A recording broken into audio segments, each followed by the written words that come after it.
So where's this getting the political parties? Joining me now from Westminster are Philip Blond, who is a former advisor to David Cameron and the director of the think tank Res Publica. Also in central London is Kevin Craig, the managing director of political lobbying and media relations, the communications company. Thank you both for joining us. Mr. Craig, if I could start with you, do you think that this is a winner for Ed Miliband in terms of getting the votes he needs to win a general election? It's a winner in helping Ed Miliband set the agenda. He's for a long time been engaged on a very clear core vote strategy, and he wants us not to be talking about immigration, which 42% of people say is their #1 concern, but he wants them to be talking about equality and are you getting a fair slice of this economy and this society. So for him, very effective today, because he called out Lord Fink, who is now not going to launch legal action. So it's a short-term win and very effective, but this will not translate yet into changing votes in the number of key seats where the election victory lies. Why not? Well, because that happens over a sustained period of time.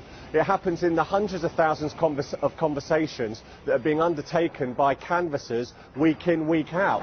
This issue at the moment is a big deal around Westminster. People are thinking that Ed Miliband's been bold and courageous. He has to be careful. The pushback against him's already started on for example, on Guido Fawkes tonight. But these things don't meet real people for weeks. And it's good for Ed Miliband. It makes him look decisive and effective, but it's far too early to say it's going to translate into changing minds in Thurrock or other key constituencies.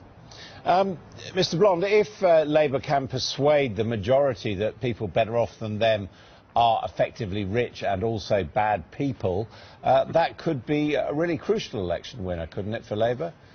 Well, it certainly could, and at the moment, according to the latest poll on this issue, 49% of people think that Ed Miliband was standing up for ordinary people in this affair with Mr. Fink, against less than half of that who thought he would be bad for the economy. So, I mean, I agree, I think he's winning on this, but Labour's winning on this issue in all sorts of ways. Labour is thought to be better for standing up for you and your family, better for keeping down the price of everyday items, better for affordable housing. Where it's losing ground is that it remains within its core vote. It doesn't speak to the aspirational classes, it doesn't speak to the millions of people who want to own their business. And what I find inexplicable in this strategy is I understand why the Tories are following a core vote strategy, because they're threatened by UKIP on their right flank. But why, oh why, is Labour following a core vote strategy? It's got to move into the middle ground if it wants to win, and it's as if they're in front of an open goal, but with no goalkeeper, and they keep blasting it over the top of the post. It's inexplicable, really. Well, let's put that to Kevin Craig there. Why is Mr. Miliband going down this route if it is polarising and appeals to the core rather than to the centrist floating voter?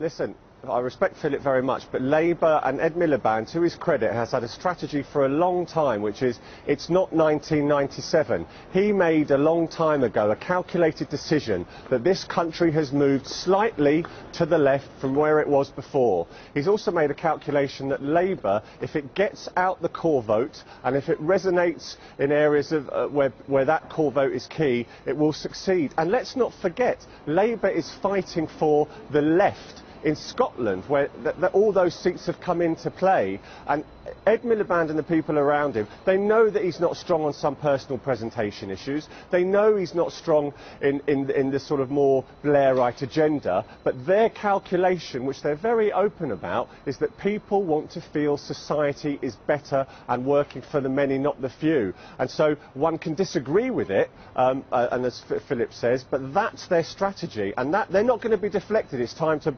in their view, batten down the hatches. And yes, I can tell you there's a lot of concern amongst some Labour business people that I talk to about the rhetoric, but then the answer back to them from Labour HQ is, guys, there's an election to be won here. Some of this rhetoric is stronger than maybe we'll implement, but we need to get the core vote out. People need to feel there's a point in voting. Working class people, people at the lower end, they've just given up on politics. Thank you for that, Kevin. Let's put that to Philip Blond. There's your answer.